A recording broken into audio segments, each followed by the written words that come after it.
척수염의 이해와 치료에 대해서 발표해 주시겠습니다.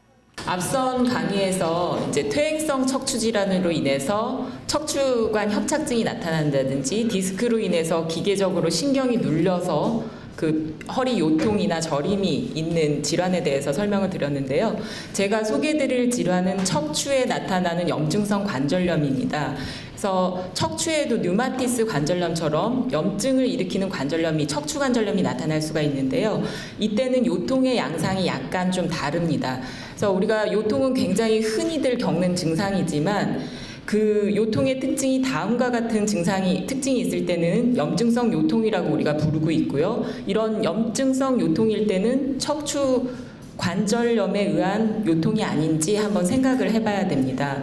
그래서 염증성 요통은 보통 이제 대부분은 40세 이전에 시작한다고 알려져 있고요. 물론 이제 노인이 돼서야 염증성 요통이 발생하는 분들도 일부 있긴 합니다.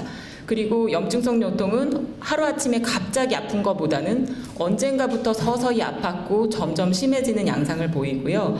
그리고 보통 협착증이나 디스크는 활동을 하면 더 증상이 발생하거나 악화가 되죠.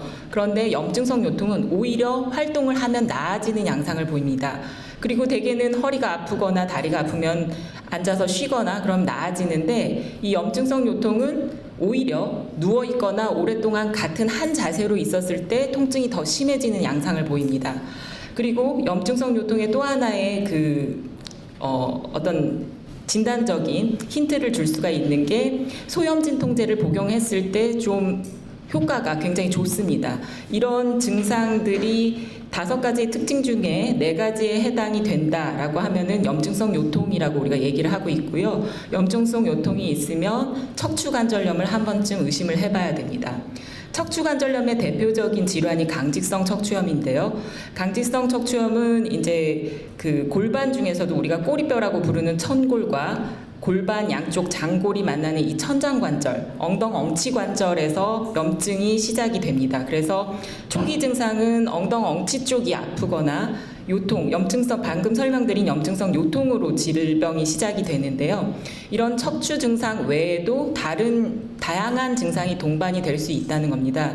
그래서 관절 관련 증상이 있을 수 있는데 척추만 아픈 게 아니라 무릎이나 발목처럼 이런 말초관절, 특히 이제 하지 쪽에 큰 관절들이 붓고 열감이 있거나 아픈 염증성 관절염이 동반되기도 하고요. 그리고 아킬레스 인대라든지 족저근막에 염증이 생겨서 아킬레스 인대염, 족저근막염 이런 것들이 같이 동반되기도 합니다. 그 다음에 강직성 척추염은 이게 기계적인 어떤 구조 변화에 의해서 일어나는 관절염이 아니고 면역체계가 척추에 염증을 일으키는 병이기 때문에 다양한 관절 외에 전신 증상이 동반이 되기도 합니다. 예를 들어서 눈에 포도막염이 생긴다든지 피부에 건선이라는 질환, 그리고 대장에 어떤 세균이나 감염에 의한 게 아니라 면역체계가 장을 공격해서 만드는 크론병이라든지 궤양성 대장염과 같은 염증성 장질환이 동반되기도 하는데요. 이런 증상이 동시에 나타나기도 하지만 때로는 이제 시간차를 두고 어떤 때 있었다가 없어지고 또 요통이 나타나고 그 다음에는 이제 잠깐 무릎이 부었다가 가라앉고 이런 것들이 시간 차이를 두고 나타나기도 하기 때문에 이게 한 질환에 의한 것이라고 생각하기가 어려울 수도 있습니다. 그래서 진단이 늦어지는 경우들이 왕왕 있고요. 강직성 척추염에 대해서 대략적인 말씀을 드리면 대개는 젊은 남성에서 더 많습니다. 여성보다 한 3-4배 정도가 많다고 알려져 있지만 최근에는 이제 고령화 사회다 보니까 중년 이후에서야 강직성 척추염이 진단되는 환자도 점점 늘어나고 있고요. 최근에 여성 환자들도 많이 증가되고 있어서 이런 이렇게 남자 여자 성비가 많이 줄어들고 있다는 보고가 있습니다. 그래서 대다수의 경우에는 초기에 엉덩엉치 부위가 아프고 척추의 뻣뻣함과 통증을 느끼게 됩니다. 그리고 쉬거나 오래 누워있을 때 더 증상이 나빠지고 활동을 하면 좀 나아진다는 특징이 있고요. 방금 설명드린 대로 척추 외에도 관절이나 전신 증상이 동반이 될 수 있다는 특징이 있고요. 그런 것들이 동반되는 것 같다라고 했을 때 내가 이쪽 척추 관절염 쪽이 아닐까라고 한 번쯤 생각을 해봐야 되고요. 이런 환자들의 피 검사를 해보면 염증성 질환이기 때문에 염증 수치가 상승한 것을 볼 수가 있고, 그다음에 대부분 90% 정도의 환자가 HLA-B27 유전자라는 강직성 척추염 관련 유전자가 양성 소견을 보이게 됩니다. 그래서 강직성 척추염의 관련 증상들을 이제 하나하나 설명을 드리면은요. 이제 염증성 요통, 천장관절에 염증이 있어서 엉덩엉치 통증, 말초관절이 붓거나 아프거나 열감이 동반되는 경우가 반복된 병력을 갖는 경우들을 왕왕 보고요. 손가락이나 발가락이 소세지처럼 퉁퉁 붓는다든지 아킬레스인대가 이렇게 부착 부위가 염증이 있어서 걷기 어렵게 아프다든지 이런 증상들을 한 번쯤 갖고 있는 경우들을 볼 수가 있고요.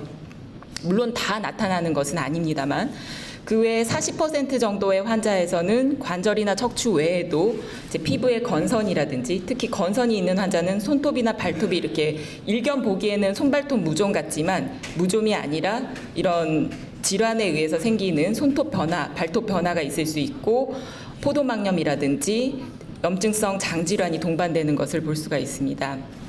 척추에 이제 강직성 척추염에서는 척추 어느 부위부터가 염증이 시작하냐면 이제 척추와 척추 사이에 이제 물렁뼈인 디스크 그리고 척추를 지지하는 인대가 만나는 척추의 코너 부위부터 염증이 시작됩니다. 그래서 이 염증이 조절이 되지 않고 지속이 되면 나중에 비정상적으로 뼈가 자라나게 되는데요.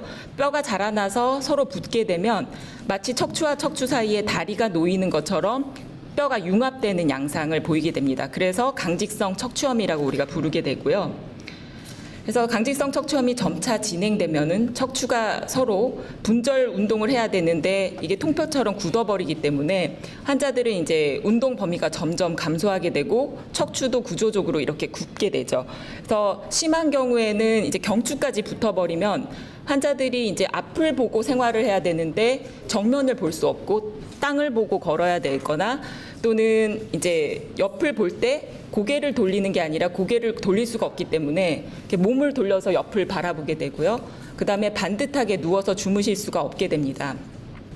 이런 환자들의 이제 엑스레이 소견을 보면은 이제 척추가 마치 통뼈처럼 붙기 때문에 이제 척추와 척추 사이에 이렇게 서로 떨어져 있어야 되는데 비정상적인 새로운 뼈가 생성이 돼서 이렇게 융합이 돼 있죠. 그래서 마치 대나무처럼 보인다고 해서 대나무 척추라고 부르기도 하고요. 이런 환자들은 이제 척추의 유연성이 많이 떨어지기 때문에 심한 운동을 하거나 다쳤을 경우에 자칫 척추가 이렇게 골절되는 매우 위급한 상황을 맞기도 합니다. 그래서 강직성 척추염은 이제 앞서 설명드린 그런 다양한 증상들이 같이 동반되면서 염증성 요통이 있을 때 의심을 해볼 수가 있고요. 의심이 되는 환자에게서는 이제 천장관절에서 먼저 염증이 시작되기 때문에 천장관절 염증을 확인하기 위해서 골반 엑스레이를 촬영하게 됩니다. 네, 엑스레이에서 변화가 나타나지 않는 단계, 초기 단계의 환자의 진단을 위해서는 CT나 MRI를 촬영하기도 하고요. 혈액 검사를 통해서 염증을 확인하고 유전자가 있는지 유무를 확인하게 됩니다. 그리고 환자의 병력에서 소염제에 대한 반응이 좋았거나 강직성 척추염 환자의 병력이 있거나 또는 동반 질환의 병력이 있으면 더 신빙성이 올라가고요. 증례를 좀 말씀드리도록 하겠습니다. 43세 여자 환자인데 중년의 여성 환자죠. 이 환자는 1년 6개월 전부터 허리가 아팠고 등이 아팠습니다. 그리고 동반 증상으로 이제 갈비뼈가 같이 아팠는데요. 오른쪽 흉곽 통증이 같이 있었고요. 그다음에 번갈아 가면서 엉덩엉치 쪽이 아프다고 했습니다. 이 환자 검사 소견을 보시면 이제 엑스레이인데요. 엑스레이에서는 사실 출산력이 있는 여자 환자 치고는 크게 이상이 잘 없습니다. 보면 천장관절에 약간 경화 소견은 있지만 출산력이 있는 환자에서는 이 정도는 보일 수가 있고 CT에서도 약간 골 경화 소견이 좀 있지 않나 의심되는 정도고요. 그런데 혈액 검사를 했을 때 유전자 HLA-B27 양성 소견을 보이고 염증 지표가 올라가 있었습니다. 그래서 이 환자는 척추관절염 가능성이 있는 단계였고요. 소염진 통제를 4개월간 처방받아서 복용을 하다가 좀 좋아져서 자의로 중단을 했습니다. 그리고 1년 뒤에 다시 심하게 아파져서 재방문을 했는데요. 이때 다시 촬영한 엑스레이에서는 천장관절에 염증이 훨씬 더 심해진 소견을 관찰할 수가 있죠. 그래서 장골 쪽으로 골 경화, 허옇게 보이는 경화 소견이 있고 뼈를 이렇게 파먹은 골 미란 소견이 확실하게 관찰되고 있는 그런 환자입니다. 또 다른 환자 케이스를 말씀드리면 38세 남자 환자인데요. 이 환자는 크론병으로 8년간 치료를 받고 있었던 환자입니다. 이제 8년 전에 염증성 장질환 치료를 받고 있다가 2년 전부터 이제 뒷목과 등, 그다음에 엉치 통증이 발생해서 왔는데요. 이 환자는 이제 크론병이 있는 환자였기 때문에 사실 이런 환자가 척추 증상이 있을 때, 특히 염증성 요통이 있거나 엉치 통증이 있으면 이런 척추 관절염이 아닌가라고 먼저 의심을 하게 되죠. 이 환자 엑스레이 소견을 보면 천장관절이 매우 좁아져 있고 골밀한 소견과 경화 소견이 관찰이 되고요. CT에서 보면 좀 더 분명한 골밀한 소견과 경화 소견을 관찰할 수가 있습니다. 척추에서도 허리보다는 하부 흉추 쪽에 이렇게 척추와 척추 사이를 연결하는 비정상적인 뼈가, 우리가 이것을 뼈가 이제 다리가 놓이는 것처럼 생겼다 해서 본 브릿지라고 얘기하는데, 이런 소견들을 관찰을 할 수가 있고요.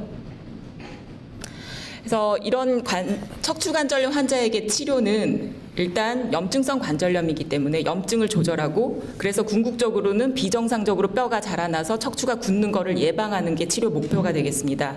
이런 목표를 위해서 우리가 사용하는 약제가 비스테로이드 소염제, 항류마티스 약제, 그리고 종양 괴사인자 차단제나 인터루킨 17 차단제라는 주사 치료제가 있습니다. 생물학적 제제라고 부르는 주사 치료제가 있는데요.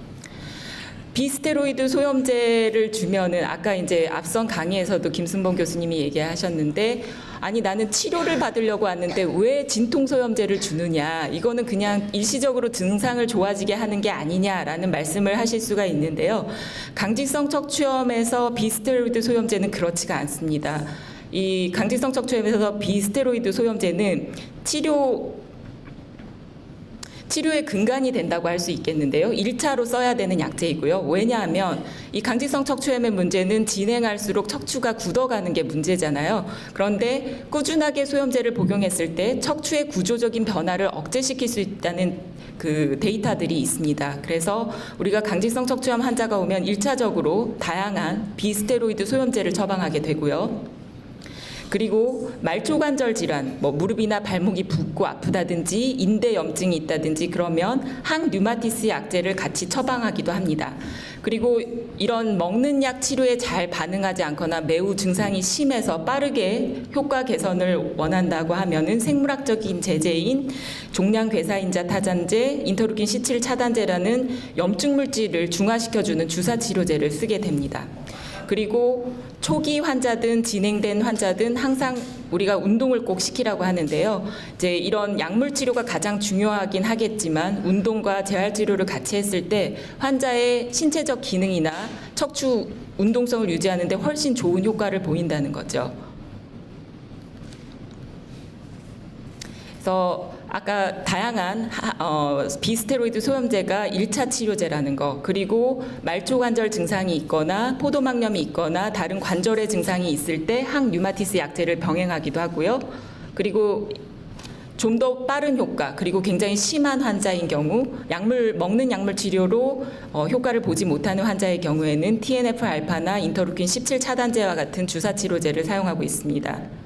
그래서 TNF 차단제 주사 치료도 굉장히 다양한 종류가 있는데요. 어떤 종류를 쓰든지 이제 척추염에 대한 효과는 비슷하다고 알고 계시면 되겠고요. 그래서 그 강직성 척추염도 다른 질환과 마찬가지로 조기 진단하고 빠르게 치료하면은 척추의 구조 변화가 진행하는 것을 억제할 수 있다는 것을 꼭 말씀드리고 싶고요. 환자들이 이걸 언제까지 치료해야 되냐, 완치할 수 있느냐, 이런 질문들을 많이 하시는데, 이제 모든 질환들이 세균이나 바이러스가 몸에 침투해서 이제 감염 질환이 있는 경우에는 바이러스나 세균을 치료하면 몸에서 병이 없어지는 거죠. 하지만 대부분의 질환은 몸에서 없어지는 게 아니라 조절을 하는 겁니다. 그래서 조절을 해서 증상이 없고 정상인과 마찬가지의 생활을 할 수 있도록 하는 게 치료 목표고요. 빨리 치료하면은 척추가 굳거나 그다음에 생활에 장애를 느끼는 그런 질병의 진행을 억제할 수 있다는 것을 말씀드리고 싶습니다.